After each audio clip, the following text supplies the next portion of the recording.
네, 안녕하세요. 리바이버입니다. 이번 영상에서는 레이 내연기관차와 레이 전기차의 차체를 한번 비교해 보도록 하겠습니다. 먼저 좌측이 레이 일반 내연기관차고요.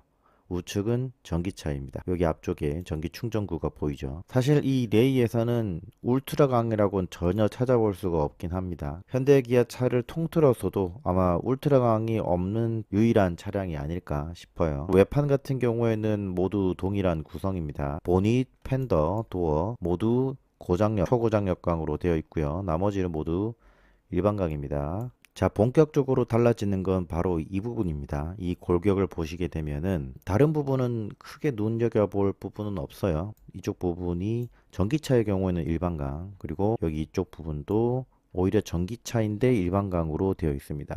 하지만 이건 큰 차이라고 볼 수는 없어요. 고장력 강이냐 일반 강이냐의 차이가 아니라 설계가 달라졌습니다. 어떤 부분이 달라졌냐면 전기차로 오면서 바닥이 조금 높아졌어. 차체 바닥을 확대를 해봤는데 이 부분의 높이가 확실히 기존의 내연기관 차량 같은 경우에는 이 정도 높이였다고 하면 전기차의 경우에는 거의 반 가까이 줄어든 모습입니다. 많은 분들이 예상을 하겠지만 이 바닥을 높이게 된 이유는 역시 배터리 때문이겠죠. 이 면을 보시면 이게 같은 높이로 되어 있습니다. 여기도 같은 높이로 되어 있는데 이 바닥의 높이가 상대적으로 올라갔기 때문에 배터리 공간을 좀 더 확보를 하기 위해서 설계가 달라졌다는 것을 보실 수 있겠습니다. 자, 여기 2열 시트의 높이도 마찬가지로 상대적으로 짧게 보이는데 사실 이 2열 시트의 높이는 동일하고요. 여기 바닥면이 조금 더 올라오다 보니까 그만큼 여기 이쪽 부분이 상대적으로 좀 짧게 보인다라고 볼 수 있겠습니다. 실제 제원의 차이를 보시면 내연기관 차량의 높이가 1700mm, 그리고 전기차가 1710mm입니다. 10mm 정도 플러스가 됐다라고 보시면 될 것 같아요. 차체 전반적으로 차고를 높이기 위한 디자인의 변화가 있었다라고 볼 수 있겠어요. 나머지 부분은 뭐 폭이라든가 이런 부분은 다 동일하죠. 자, 이게 명확하게 차이가 나는 부분이라고 할 수 있는데 위쪽이 일반 차량, 아래쪽이 전기차입니다. 전기차 같은 경우에 보시면 바로 이 차체 하부에 배터리의 형상이 약간 돌출되어 있다는 게 보이시죠? 결국 이 부분 때문에 최저 지상고가 전기차는 조금 더 낮을 수밖에 없습니다. 전기차 배터리 팩의 높이를 감안해서 최저 지상고도 조금은 더 낮게 설정이 됐거니와 이렇게 배터리 공간이 들어가게 되면서 더 많은 공간 확보를 위해서 차 바닥의 높이도 더 낮출 수밖에 없었다는 거죠. 반면 2017년 이전까지 생산이 됐었던 레이 전기차 모델의 경우에는 LFP 배터리가 아니었죠. 일반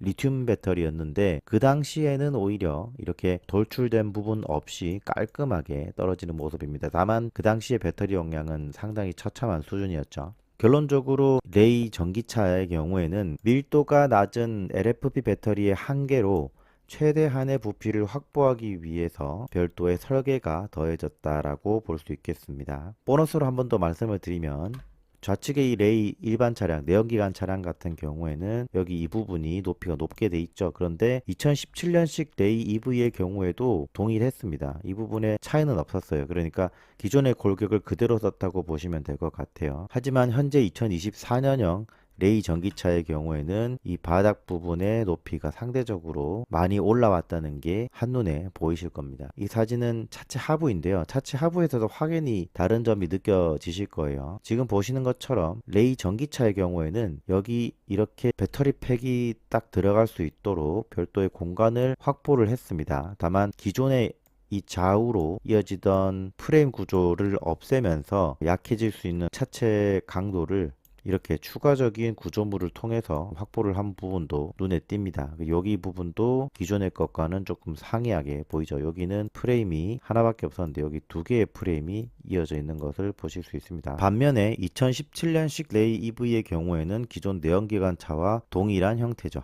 마지막으로 이번에 이렇게 레이 내연기관 차량과 전기차 차체를 한번 비교를 해보면서 조만간 출시 예정인 캐스퍼 전기차의 차체는 어떻게 나올까 생각을 해보게 됐는데요. 아마도 캐스퍼 전기차 또한 이 배터리 공간을 확보하기 위한 목적으로 차체 하부는 별도로 설계를 할 가능성이 상당히 높다고 생각이 됩니다. LFP 배터리보다 NCM 배터리가 배터리 밀도 면에서는 확실히 우위에 있는 것은 맞지만 그렇다고 하더라도 현재 공개된 315km의 주행거리를 달성하기 위해서는 최대한의 배터리 공간을 확보했기 때문에 나올 수 있는 결과라고 보거든요. 물론 차체 디자인의 뚜껑을 한번 열어봐야 알겠지만 아마도 제 생각에는 차체 하부는 별도로 설계를 하지 않았을까 생각이 됩니다. 현대차의 경우에는 GSW에서 전기차의 차체 정보를 일반인에게는 공개하지 않는데요. 부디 캐스퍼만은 전기차가 출시가 되면 차체 정보를 공개를 해주셨으면 좋겠습니다. 캐스퍼는 기존의 레이 전기차가 200km밖에 되지 않는 주행거리에 비해서 300km, 즉 100km나 더 갈 수 있는 만큼 현재 전기차 시장의 캐즘을 어느 정도 해소할 수 있는 그런 모델이 되지 않을까 예상이 되는데요. 그러니까 제발 이 GGM은 광주 사람들이 안 사줬다는 이런 식의 정말 철없는 소리 좀 하지 마시고 향후 캐스퍼 전기차가 나오게 됐을 때 충분한 생산력과 그리고 보여줄 수 있는 최상의 품질을 구현하기 위해서 지속적으로 노력해주는 모습이 필요할 것 같습니다. 네, 저는 지금까지 리바이버였습니다. 감사합니다.